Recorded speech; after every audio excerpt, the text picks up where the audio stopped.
নবম দশম শ্রেণীর ইজি ফিজিক্স বই থেকে এই পর্বে আমরা 11 অধ্যায়ের কিছু এমসিকিউ প্রশ্ন নিয়ে আলোচনা করব। আমরা প্রথম প্রশ্নটা একটু খেয়াল করে দেখি। প্রথম প্রশ্নে আমাদেরকে বলা হলো পরিবাহীকে টেনে দ্বিগুণ করা হলে রোধ কত হবে? যদি আমরা হচ্ছে যে প্রস্থচ্ছেদের ক্ষেত্রফল অপরিবর্তিত রাখি, তাহলে পরিবাহীর দৈর্ঘ্য টেনে দ্বিগুণ করা হলে রোধের পরিমাণ দ্বিগুণ হবে, কারণ রোধ দৈর্ঘ্যের সমানুপাতিক। তাহলে এই ক্ষেত্রে যদি প্রস্থচ্ছেদের ক্ষেত্রফল অপরিবর্তিত থাকে, তাহলে সেই ক্ষেত্রে কত হবে? পরিবাহীকে টেনে দ্বিগুণ করা হলে রোধ দ্বিগুণ হবে। কিন্তু যেহেতু আমাদেরকে বলে নাই যে হচ্ছে এই ক্ষেত্রে প্রস্থচ্ছেদের ক্ষেত্রফল অপরিবর্তিত থাকবে কিনা, তাহলে আমরা পরিবর্তন হিসাব করে নিয়ে আমরা একবার ট্রাই করে দেখবো এই ক্ষেত্রে রেজাল্ট কত আসে। তাহলে নর্মালি হচ্ছে রোধ নির্ণয় সূত্র R1 ইকুয়ালস টু হচ্ছে রো L1 বাই A1। এরপর R2 সমান কি হবে? R2 সমান হচ্ছে রো, দৈর্ঘ্য দ্বিগুণ হয়ে যাবে। দৈর্ঘ্য দ্বিগুণ হয়ে গেলে আগে L1 ছিল, এখন হবে হচ্ছে 2L1। দৈর্ঘ্য যখন দ্বিগুণ হবে প্রস্থচ্ছেদের ক্ষেত্রফল অর্ধেক হয়ে যাবে, অর্থাৎ A1/2 হয়ে যাবে। A1 হচ্ছে অর্ধেক হয়ে যাবে, মানে A1/2 হবে। তাহলে এই 2টা উপরে চলে গেলে আমাদের এক্ষেত্রে সূত্র দাঁড়াবে R2 সমান হচ্ছে 4 রো L1/A1। তো 4 রো L1/A1, এই যে এইটার মানে কি? এইটার মানে হচ্ছে R1 না? তাহলে আমরা এই ক্ষেত্রে লিখতে পারি কি? R2 সমান হচ্ছে 4R1, মানে রোধের মান আগের কত হয়ে গেছে? 4 গুণ হয়ে গেছে। তাহলে যেহেতু আমাকে প্রস্থচ্ছেদের ক্ষেত্রফল অপরিবর্তিত এই কথাটি বলে নাই, সুতরাং এই ক্ষেত্রে দৈর্ঘ্যকে টেনে দ্বিগুণ করা হলে রোধের পরিমাণ 4 গুণ হয়ে যাবে, অর্থাৎ 21 এর অ্যান্সার হচ্ছে গ। 22 নম্বর প্রশ্নটা খেয়াল করে দেখি। সমমানের দুটি রোধ শ্রেণী ও সমান্তরালে সংযুক্ত করলে নিচের কোন সম্পর্কটি সঠিক? সমমানের দুটো রোধের কথা বলা হয়েছে, শ্রেণী ও সমান্তরালে সংযুক্তের কথা বলা হলো। তো আমরা চলো একটু ক্যালকুলেশন করে দেখি যে একটা রোধ R1, এটার মান ধরো R, আর একটা রোধ হচ্ছে R2, সেটার মানও R। যেহেতু দুইটা সমান মানের, তাহলে শ্রেণী হচ্ছে RS সমান R1 প্লাস হচ্ছে R2, মানে হচ্ছে R প্লাস হচ্ছে R বা হচ্ছে 2R। এইটা হচ্ছে শ্রেণীর ক্ষেত্রে 2R। তারপরে 1/RP সমান হচ্ছে 1/R1 প্লাস হচ্ছে 1/R2। 1/R1 মানে হচ্ছে R, আর 1/R2 মানে হচ্ছে R। তাহলে এখান থেকে 1/RP সমান হচ্ছে লসাগু হবে হচ্ছে R। তো R দিয়ে R কে ভাগ করলে হচ্ছে 1, তাহলে হচ্ছে উপরে 1, সেম ভাবে এখানে 1, বা 1/RP সমান হচ্ছে 2/R, বা RP সমান হচ্ছে R/2। এখন এদের মধ্যে যদি সম্পর্ক হিসাব করি, সেটা হচ্ছে RS/RP সমান হচ্ছে, RS এর মান কত? 2R, আর RP এর মান হচ্ছে R/2। তাহলে এখান থেকে আমরা যদি উল্টাই দিই, মানে ভাগ থেকে যদি গুণ করি, তাহলে 2R ইন্টু হচ্ছে 2/R, এটা ভাগের গুণের কারণে উল্টে যাবে, তাহলে আর আর কাটাকাটি চলে যাবে, তাহলে 2R2 থাকবে হচ্ছে। তাহলে এখান থেকে আমরা লিখতে পারি হচ্ছে RS/RP সমান হচ্ছে 4, বা RS সমান হচ্ছে 4RP, বা RP সমান হচ্ছে RS/4। এটাই হচ্ছে এদের মধ্যে সম্পর্ক, যে RS সমান হচ্ছে 4RP বা RP সমান হচ্ছে RS/4। আমি ডিটেলস করে দেখালাম যাতে হচ্ছে তোমাদের বুঝতে সুবিধা হয়। তাহলে এখান থেকে হচ্ছে আমরা পাচ্ছি কত, যে RS সমান হচ্ছে 4RP। তাহলে এটাই হচ্ছে আমাদের অ্যান্সার। পরের প্রশ্নটা একটু খেয়াল করে দেখি।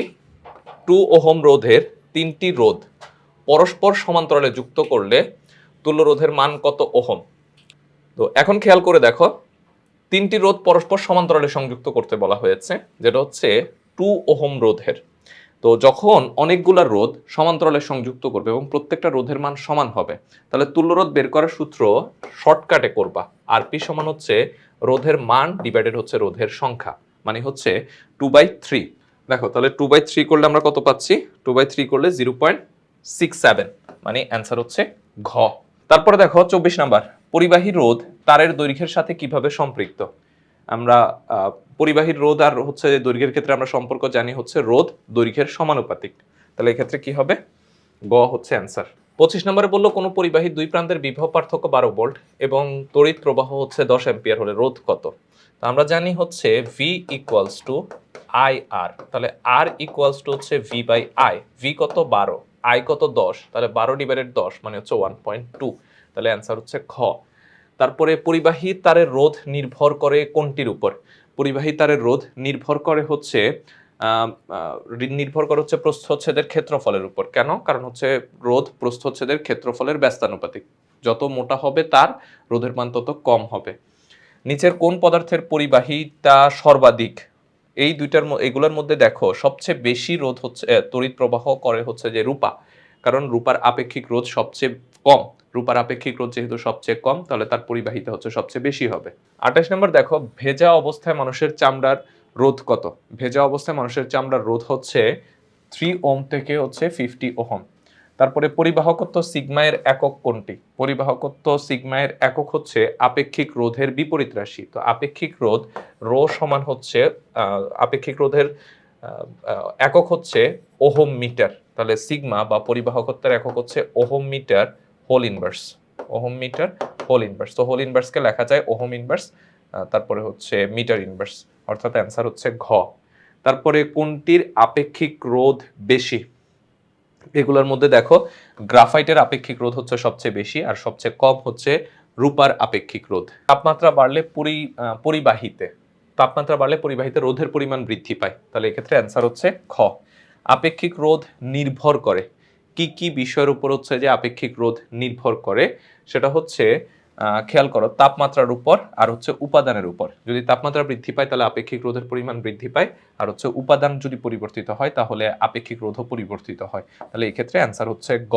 15 মিটার দীর্ঘ এবং 2.07 × 10⁻⁷ বর্গমিটার প্রস্থচ্ছেদের ক্ষেত্রফলের একটা তারের রোধ হচ্ছে 75 মিটার হলে তারটির উপাদানের আপেক্ষিক রোধ কত বলেছে, পরিবাহকত্ব কত বলেছে, আর রোধ দ্বিগুণ হবে যদি এটি টেনে দৈর্ঘ্য দ্বিগুণ করা হয়। তো আমাদেরকে হচ্ছে প্রথম দুইটা হচ্ছে ক্যালকুলেশন করে দেখতে হবে। প্রথম দুইটার হচ্ছে যে আমরা ক্যালকুলেশন আগে একটু দেখি।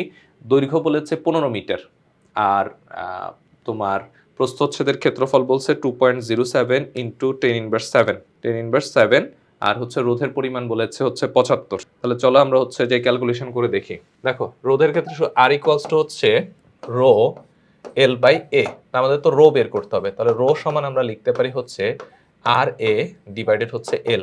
তো রোধ হচ্ছে 75, রোধ হচ্ছে আমাদের বলে দিল হচ্ছে 75, আর এ হচ্ছে কত বলেছে?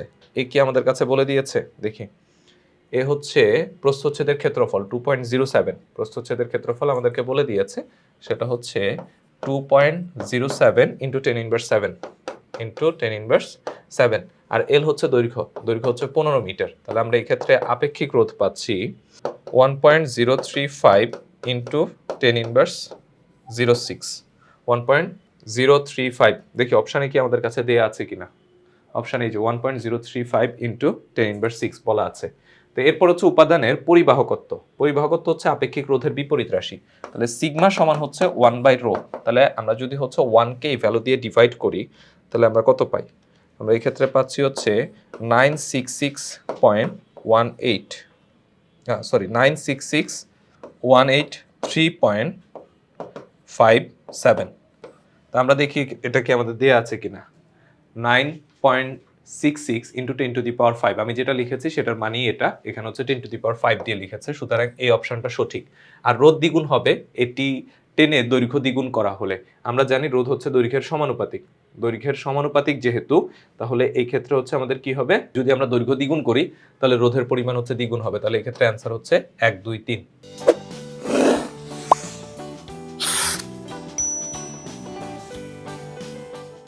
আচ্ছা, এরপর দেখো 34 নাম্বার, উদ্দীপকের আলোকে এ বি এর চেয়ে ভালো পরিবাহক। এখানে একটু খেয়াল করে দেখি, এটা হচ্ছে বিভব আর এটা হচ্ছে তড়িৎ প্রবাহ। তো বিভব পার্থক্য যখন 5, তখন এ পরিবহন করতেছে হচ্ছে 25 অ্যাম্পিয়ারের, আর বি পরিবহন করতেছে হচ্ছে তখন এই যে 15 থেকেও কম অ্যাম্পিয়ারের তড়িৎ। তার মানে এই দুইটার মধ্যে হচ্ছে কে ভালো পরিবাহী? অবশ্যই এ ভালো পরিবাহী। তাহলে এ বি এর চেয়ে ভালো পরিবাহক, এটা ট্রু। তারপরে সমতড়িৎ প্রবাহে সি অপেক্ষা ডি এর বিভব পার্থক্য বেশি। একটু খেয়াল করে দেখো, সমতড়িৎ প্রবাহে সি অপেক্ষা ডি এর বিভব পার্থক্য বেশি। সি আর ডি এর মধ্যে সমতড়িৎ প্রবাহ, যেমন ধরো হচ্ছে আমরা যদি হিসাব করে দেখি এখানে আমরা কোনটা পেতে পারি। 10-এর ক্ষেত্রে যদি আমরা হিসাব করি, 10-এর ক্ষেত্রে একটু খেয়াল করে দেখো যে আমরা মোটামুটি এইখান থেকে হচ্ছে যে আমরা একটু হিসাবটা দেখতে পারি। তো সি এর ক্ষেত্রে যখন 10 অ্যাম্পিয়ার বিদ্যুৎ পরিবহন করতেছে তখন বিভব পার্থক্য আমরা অনুমান নির্ভর একটা মান ধরে নিলাম, ধরে এটা হচ্ছে 7। আর তখন ডি এর ক্ষেত্রে হচ্ছে কতটুকু? ডি এর ক্ষেত্রে হচ্ছে আমাদের তড়িৎ প্রবাহ 10-এর কম। এখন ডি এ যদি হচ্ছে আমি সেম পরিবাহ পেতে চাই, অর্থাৎ 10 অ্যাম্পিয়ার তড়িৎ প্রবাহ পেতে চাই, তাহলে ডি এর ক্ষেত্রে আমাদের প্রয়োজন কতটুকু? 20 ভোল্ট। তার মানে আমরা দেখতে পাচ্ছি 10 অ্যাম্পিয়ার বিদ্যুৎ প্রবাহের জন্য সি এর প্রয়োজন অ্যাপ্রক্সিমেট ভ্যালু বলতেছি 7 ভোল্ট, অন্যদিকে ডি এর প্রয়োজন হচ্ছে 20 ভোল্ট। তাহলে আমাদের অপশনে কি বলেছে? সমতড়িৎ প্রবাহে সি অপেক্ষা ডি এর বিভব পার্থক্য বেশি, ডি এ 20 প্রয়োজন, সি এ 7 প্রয়োজন, তাহলে ডি এ বেশি হচ্ছে, তাহলে এই অ্যান্সারটা হচ্ছে 2 নাম্বারটা সঠিক। তারপর হচ্ছে বি এর রোধ এ এর রোধের চেয়ে বেশি, বি এর রোধ এ এর রোধের থেকে বেশি, যেহেতু এ ভালো পরিবাহক তাহলে এর রোধ অবশ্যই কম হবে, তাহলে এই ক্ষেত্রে 3 নাম্বারটা সঠিক, অর্থাৎ অ্যান্সার এই ক্ষেত্রে ঘ, মানে 1 2 3। আর কোনটির পরিবাহকত্ব সবচেয়ে বেশি? যে ভালো তড়িৎ প্রবাহিত করে তাহলে তার পরিবাহকত্ব সবচেয়ে বেশি হবে, তাহলে এই ক্ষেত্রে অ্যান্সার হচ্ছে ক। একটি বাল্বের গায়ে 25 ওয়াট আর 220 ভোল্ট লেখা আছে, বাল্বটির রোধ কত? তো আমরা জানি হচ্ছে ক্ষমতার ক্ষেত্রে P equals to V square by R, তাহলে আর সমান হচ্ছে V square by P. V square মানে হচ্ছে 220 স্কোয়ার আর ডিভাইডেড পি হচ্ছে কত? পি হচ্ছে 23, তাহলে আমরা এই ক্ষেত্রে পাচ্ছি হচ্ছে 2104, 2104, এই যে এই অপশনটা, অর্থাৎ 2.10 ইন্টু 10⁻³ ওহম, তাহলে অ্যান্সার হচ্ছে ক। তারপরে বর্তনীর তুল্যরোধ কত বের করতে বলেছে আমাদের? 2 আর 3 আর 6 হচ্ছে সমান্তরালে আছে, এই যে এটা সমান্তরালে আছে, তাহলে সমান্তরালে থাকলে আমরা তুল্যরোধ বের করতে পারি কি? রোধদ্বয়ের গুণফল ডিভাইডেড রোধদ্বয়ের যোগফল, তাহলে রোধদ্বয়ের গুণফল, তাহলে 3 6 18 ডিভাইডেড হচ্ছে রোধদ্বয়ের যোগফল, তাহলে হচ্ছে 9, 18 ডিভাইডেড 9 মানে হচ্ছে কত? 2, 2 আর 2 যোগ করলে কত? 4, তাহলে বর্তনীর তুল্যরোধ হবে হচ্ছে 4। আচ্ছা 38 নম্বরের ক্ষেত্রে প্রশ্নটা একটু দেখো, পি কিউ আর রোধের মধ্যে পি ও কিউ একই বিভব পার্থক্যের, খেয়াল করে দেখো পি ও কিউ হচ্ছে সমান্তরালে সংযুক্ত, সমান্তরালে সংযুক্ত হলে বিভব পার্থক্য সেম হয়, সুতরাং এটা ঠিক। তারপরে বললো আর এর মধ্য দিয়ে বেশি তড়িৎ প্রবাহিত হবে, এখানে আমরা দেখেছি এখানে এসে কারেন্ট ডিভাইড হচ্ছে কিন্তু সেই একই কারেন্ট এখানে এসে এক হয়ে যাচ্ছে, তার মানে আর এর মধ্যে অবশ্যই এদের ইন্ডিভিজুয়ালের থেকে বেশি পরিমাণে তড়িৎ প্রবাহিত হবে, তাহলে এটাও ঠিক। আর পি এর ক্ষমতা কিউ অপেক্ষা বেশি, খেয়াল করে দেখো আমরা জানি P equals to V square by R, তো যেহেতু দুজনের জন্য বিভব পার্থক্য সমান তাহলে ভি কনস্ট্যান্ট, আর যদি ভি কনস্ট্যান্ট হয় তাহলে আমরা লিখতে পারি হচ্ছে পি সমানুপাতিক 1/r, তার মানে যার রোধ কম তার ক্ষমতা বেশি, যার রোধ কম তার ক্ষমতা বেশি, তো এদের মধ্যে হচ্ছে পি এর রোধ কম, তাহলে পি এর ক্ষমতা বেশি হবে, তো দেখো এই যে পি এর ক্ষমতা কিউ অপেক্ষা বেশি, তার মানে এতটুকু আমরা প্রমাণ পেয়ে গেলাম, এতটুকু ঠিক, কিন্তু আর অপেক্ষা কম। এখন আমাদেরকে আবার হচ্ছে যে দুজনের ক্ষমতা ক্যালকুলেশন করে দেখতে হবে, তো দুজনের ক্ষেত্রে হচ্ছে ক্ষমতা কম কিনা। তো এখন ক্ষমতা ক্যালকুলেশনটা আমরা করতে পারি, প্রথমে আমরা দেখব যে তড়িৎ প্রবাহ কত। আমরা এই ক্ষেত্রে তুল্যরোধ পেয়েছিলাম কত?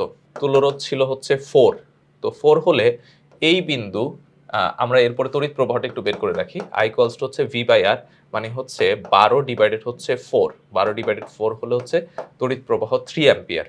তাহলে এই দুইটা বিন্দুর আমরা যদি বিভব পার্থক্য হিসাব করতে চাই সেটাকে V1 বললে, V1 সমান হচ্ছে আয়ার, আয়ের মান 3, আর হচ্ছে এই দুইটা বিন্দুর রোধের তুল্যরোধ, তাহলে এই দুইটার রোধের তুল্যরোধ কত ছিল? 2, তাহলে আমরা এই ক্ষেত্রে বিভব পার্থক্য পাচ্ছি হচ্ছে 6 ভোল্ট, তার মানে হচ্ছে পি এর জন্য বিভব পার্থক্য 6 ভোল্ট, কিউ এর জন্য বিভব পার্থক্য 6 ভোল্ট, তাহলে আমাদের এই ক্ষেত্রে বের করতে হবে কি? ক্ষমতা।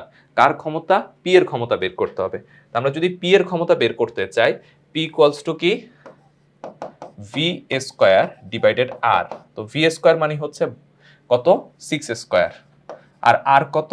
আর হচ্ছে 3, তাহলে 36 ডিভাইডেড 3, তার মানে হচ্ছে 12 ওয়াট, তাহলে এটার ক্ষেত্রে আমরা ক্ষমতা পেয়েছি 12 ওয়াট।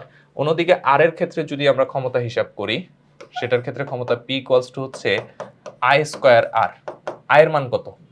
আয়ের মান হচ্ছে আমরা দেখেছি হচ্ছে 3 অ্যাম্পিয়ার, তাহলে 3 ইন্টু আর, আর এর মান হচ্ছে 2, তাহলে এই ক্ষেত্রে হচ্ছে 3 3 কে 9, 9 দুগুণে কত? 18, তাহলে একটু খেয়াল করে দেখো আর এর জন্য ক্ষমতা হচ্ছে 18 ওয়াট, অন্যদিকে পি এর জন্য ক্ষমতা হচ্ছে 12 ওয়াট, তাহলে আমরা দেখতেছি পি এর ক্ষমতা আর এর থেকে হচ্ছে কম, তাহলে এখানে যেটা বললো পি এর ক্ষমতা কিউ অপেক্ষা বেশি সেটা আমরা ঠিক দেখেছি, কিন্তু আর অপেক্ষা কম সেটাও কিন্তু হচ্ছে ঠিক, তার মানে এই অপশনটাও সঠিক, অর্থাৎ অ্যান্সার হচ্ছে 1 2 3। আচ্ছা এরপর দেখো ধাতব পরিবাহী রোধ দৈর্ঘ্যের সমানুপাতিক, আমরা জানি প্রস্থচ্ছেদের ক্ষেত্রফল, তাপমাত্রা এগুলো যদি স্থির থাকে তাহলে রোধ হচ্ছে দৈর্ঘ্যের সমানুপাতিক, তাহলে অবশ্যই এটা ঠিক হবে।